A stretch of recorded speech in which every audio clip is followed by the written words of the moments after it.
주 안에 사랑하는 의정부 비전교회 성도 여러분 반갑습니다. 10월 15일 금요일, 오늘 우리에게 주시는 하나님의 말씀은 욥기 8장 1절에서 7절까지의 말씀입니다. 먼저 본문의 말씀을 봉독하겠습니다. 수아 사람 빌닷이 대답하여 이르되 내가 어느 때까지 이런 말을 하겠으며 어느 때까지 내 입의 말이 거센 바람과 같겠는가. 하나님이 어찌 정의를 굽게 하시겠으며 전능하신 이가 어찌 공의를 굽게 하시겠는가.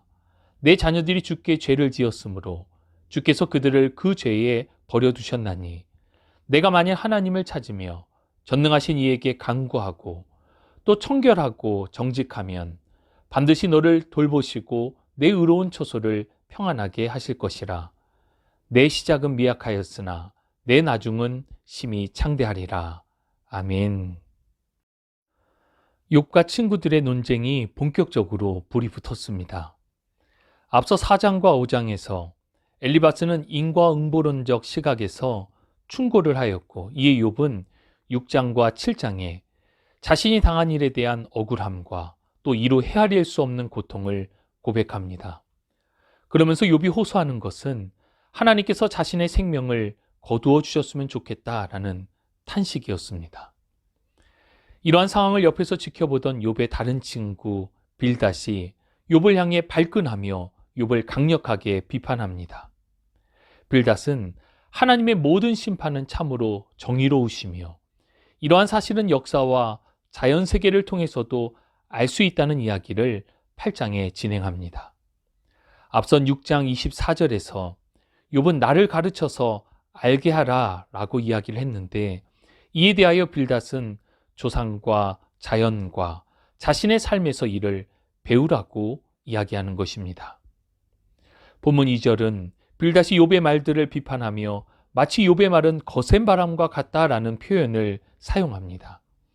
이는 7장 7절에 욥이 자기의 생명을 한낱 바람이라며 하나님께 자신을 죽게 내버려 두라고 호소한 말을 염두에 둔 표현입니다.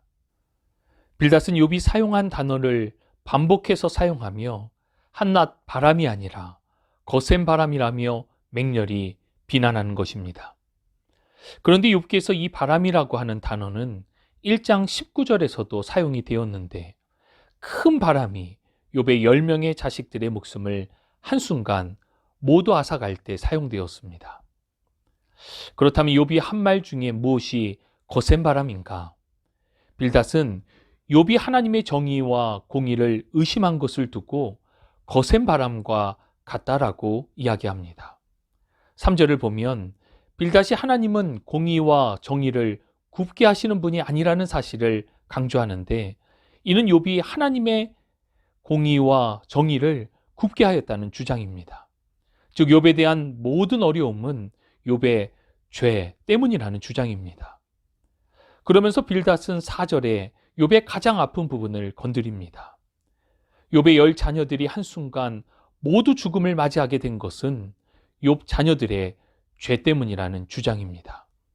이러한 빌닷의 주장에서 빌닷이 참으로 둔감하고 잔인한 사람이라는 생각을 지울 수가 없습니다. 한순간 자식들을 모두 잃고 망연자실에 있는 사람에게 이런 말을 하는 사람이 정상적으로 보이지 않기 때문입니다. 설령 욥의 자녀들이 그들의 죄 때문에 죽었다 할지라도 이렇게 말을 해서는 안 되었습니다. 빌닷의 논리를 따라간다면 욥의 자녀들은 모두 죽었는데 그들의 아버지인 욥은 혹독한 신체적 고난에 시달릴지언정 왜 죽지는 않았는가? 그것은 그의 주장에 따르면 욥도 죄를 지었지만 하나님께 죽임을 당할 정도의 죄는 짓지 않았기 때문이라는 설명이 됩니다.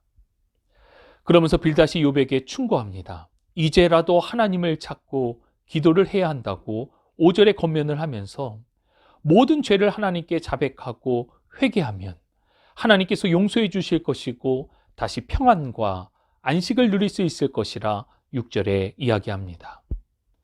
빌닷은 엘리바스처럼 욥이 현재 당하고 있는 고난에 대하여는 전혀 언급하지 않고 또 그 마음을 헤아리지도 않았습니다. 그는 오직 미래에 초점을 맞추어 욥에게 충고를 하고 있습니다. 하지만 욥의 아픈 현실에 눈을 감은 빌닷의 충고는 욥에게 아무런 위로가 되지 않습니다. 왜냐하면 지금 욥의 아픔은 현재 진행형이기 때문입니다. 그러면서 우리가 한 번은 다 들어보았을 유명한 욥기의 성경 구절이 여기에 나옵니다. 7절. 내 시작은 미약하였으나 내 나중은 심히 창대하리라. 희망을 주는 아름다운 구절입니다. 하지만 이 구절은 엄밀히 따지자면 개업 예배에서 새로 사업을 시작하는 성도를 믿음으로 격려하기 위해 사용할 만한 구절은 아닙니다. 빌닷이 욥을 회개하지 않는 죄인으로 몰아세우며 회개를 권면했던 말이기 때문입니다. 그러나 이 모두가 하나님께서 우리에게 주신 말씀이라는 것은 분명합니다. 빌닷이 이 말을 할 때에 그 배경에는 부정적인 부분이 있지만 그를 통하여 주신 메시지 자체가 잘못된 것은 아닙니다. 우리의 시작은 약하여도 하나님께서 함께 하시면 우리의 나중을 창대케 하실 것을 신뢰하기 때문입니다. 주 안에 사랑하는 여러분, 사랑이 없는 정의, 사랑이 없는 충고는 우리에게 아무런 유익을 주지 못합니다. 사랑이 없으면 아무것도 아니고 아무 유익이 없다고 교훈하는 고린도전서 13장 2절, 3절의 말씀을 우리 모두가 기억할 수 있기를 바랍니다.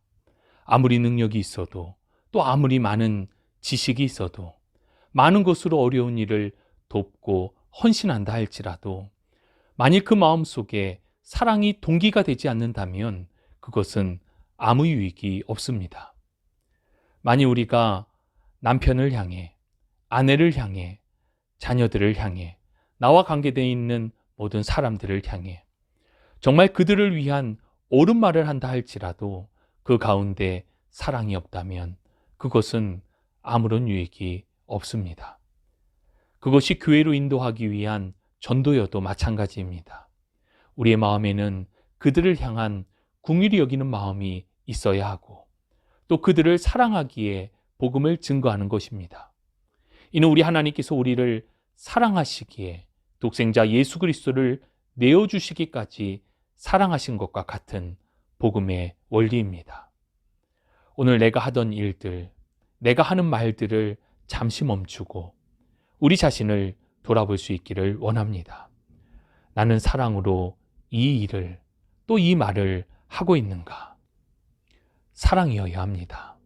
우리의 모든 동력이 사랑 안에서 주님의 뜻을 이루어가는 복된 삶이 되시기를 주님의 이름으로 축복합니다.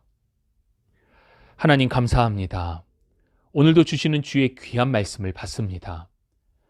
자식을 잃은 부모를 향해 자식들이 죽은 것은 죄 때문이라고 말하며 자신의 옳음을 증명하고자 하는 빌닷의 모습을 보면서 어쩌면 우리들 또한 자기 의를 드러내고자 하는 이러한 어리석음에 빠져 있지는 않은지 돌아보게 됩니다. 주님은 우리를 구원하심은 사랑하시기 때문이었습니다. 우리들 또한 모든 일에 그렇게 사랑으로 섬기는 삶이 되기를 원합니다. 사랑으로 말하고 사랑으로 행하고 사랑으로 함께하는 주님 닮은 삶이 되도록 우리를 인도하여 주옵소서. 오늘도 함께 하심을 믿고 감사드리며 우리 구주 예수 그리스도의 이름으로 기도합니다. 아멘.